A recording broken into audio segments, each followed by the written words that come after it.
Hi everyone, welcome to the Celebrity Diaries.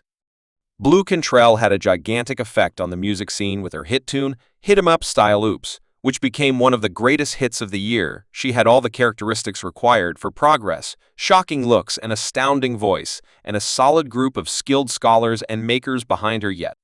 Sadly, her vocation didn't unfurl the manner in which she had trusted en route she viewed, as found herself caught in a terrible record bargain that restricted her prosperity in addition some provocative people.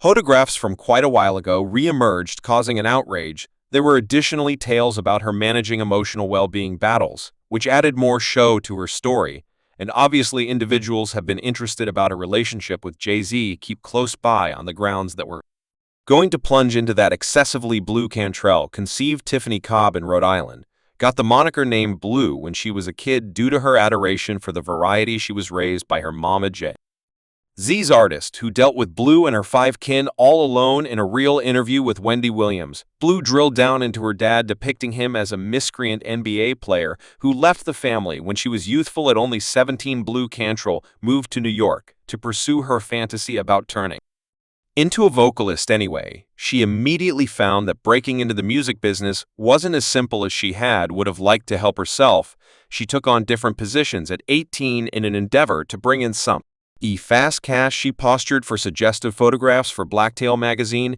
and grown-up distribution. Blu Cantrell chose to utilize her experience growing up moniker and her grandma's last name to make her stage name and entered the music scene as Blu Cantrell. She joined a young lady bunch called Eth Road, which was framed by popular maker Teddy Riley. Sadly, later the gathering Dark Road, which Riley was part of, split up Eth Road. Moreover, it disbanded in spite of the difficulty. Blu's venture in music was nowhere near finished, and not entirely set in stone to make a name for herself. In 200,000, Blu got unfortunate news that her sister had been engaged in a serious fender bender. What's more, she was in a trance-like state at an emergency clinic in Atlanta. She raced to Atlanta to be by her sister's side, as her loved ones battled with the chance of losing her during this troublesome time. Blu's life went off in a strange direction. In an interview with a surveyor, she shared how a chance experience with a man in an inn hall alongside an irregular gathering with the well-known vocalist Usher prompted her interfacing with Christopher "Interesting" Stewart. At the time, Stewart was not yet the hotshot maker known for his work with Beyonce. Rihanna and Katy Perry were enjoying some real success on the achievement of delivering Maya's hit melody.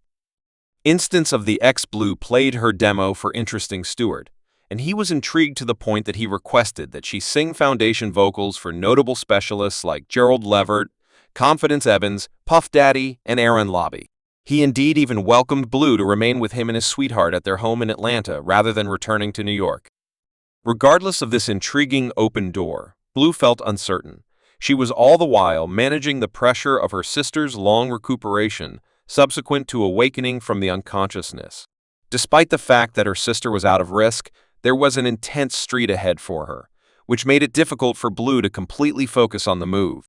Blu partook in a meeting with the You Realize I Got Soul site that she felt areas of strength for a too precarious family. Having been all alone for some time, she yearned for the feeling of dependability that they offered. Interesting seeing Blu's potential told her he would contact his partner L. Reid, who was the leader of Arista Records. At that point, at first, Blu didn't view him in a serious way yet. Soon enough, La was in the studio paying attention to her music and was quickly intrigued by her voice. He offered Blu a record bargain at that moment. Furthermore, invigorated, Blu was prepared to sign. However, it encouraged her to take a step back and thoroughly consider it previously settling on any choices. After La left, news immediately spread about the skilled new vocalist with an extraordinary jazz-enlivened soprano voice. Blu imparted to You Know I Got Soul.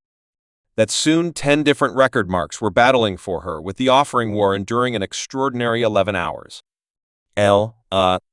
Reid ensured no other person could sign her, eventually winning the offering battle to make it happen.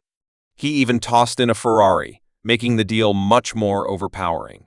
Blu anxiously endorsed with Arista Records, invigorated for the opportunity. However, she didn't tragically acknowledge she had accidentally transferred ownership of all her future profit. She squandered no time and started dealing with her presentation collection. One of her champion tunes, Hit 'em Up Style, was composed and created by Dallas Austin. She additionally made a trip to Indianapolis to work with the amazing couple Jimmy Jam and Terry Lewis in their terrific studio. Blu started singing a T.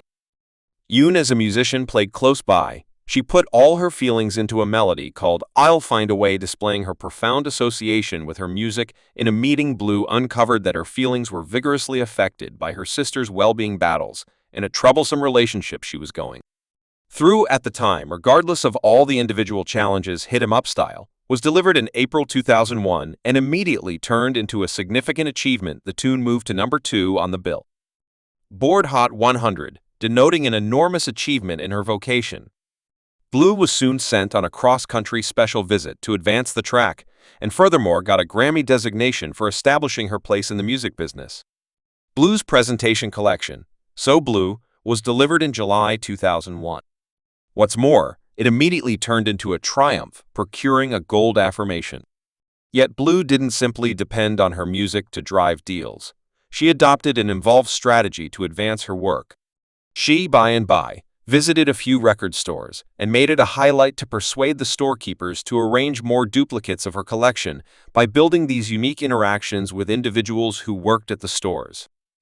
Blu had the option to increment her collection's perceivability, and her persistent effort and assurance paid off, and ultimately, So Blu was confirmed platinum, demonstrating that her endeavors to associate with fans and music industry experts truly made a distinction while going to an honors show. She later shared with Wendy Williams that this player sought after her tirelessly, and they at last began dating. Around then, Blu appeared to have it all. Her profession was working out positively, and she had a satisfying relationship. Anyway, things started to take a negative turn when in May 2002, a portion of her naughty photographs from Blacktail magazine were revealed. These photographs, which she had required years sooner to bring in additional cash, caused a public mix. What's more, turned into a significant difficulty for her. In spite of her previous achievement, the timing was lamentable, as it came at a second at the point when Blu's profession appeared to be on the rise. Blu took care of the circumstance with an astounding measure of certainty, even kidding to the Atlanta Diary-Constitution that she'd will to sign one of the photographs, assuming individuals needed her to. She additionally let the gatekeeper know that while the photographs were questionable, they were keeping her name in the media, which wasn't really something terrible for her profession. As a matter of fact, she figured out how to turn the circumstance into a business opportunity. Supposedly arranging a $1 million payout for a photograph shoot with Playboy magazine, she was even welcome to perform at the Playboy Chateau, which added one more layer to her developing acclaim. Anyway, not every person upheld her choices. A few news sources like Radio 1, a significant English music station, weren't satisfied with the photographs and momentarily chosen to boycott her music, which started further open discussion about her profession. Also, the decisions in the spotlight, sadly the outrage encompassing her photographs, additionally caused issues in Blu's own life. The NBA player she had been dating proved unable to handle the consideration, and they chose to end their relationship. Regardless of the difficulties, Blu kept on pushing forward with her vocation. In 2003, she delivered her second collection, Mixed, which showed a more mature side of her music. The collection performed well, arriving at number 7 on the Bulletin graphs and acquiring achievement universally. Plainly, Blu still had areas of strength for a bass, and her ability was evident. Ambivalent to acquired her another Grammy assignment, demonstrating that she could conquer individual difficulties and stay a power in the music industry. The bits of hearsay encompassing Blu and Jay-Z turned into a major subject of conversation, particularly in light of the fact that Jay-Z was in a relationship with Beyoncé at that point. Regardless of what individuals accepted, Blu solidly denied any heartfelt inclusion with him. She made sense of in a meeting with Wendy Williams that while they were close and shared a companionship, they had never been personal. Blu conceded that she had a pound on Jay-Z and would have been open to investigating a relationship with him. However, she clarified that nothing of all time occurred between them.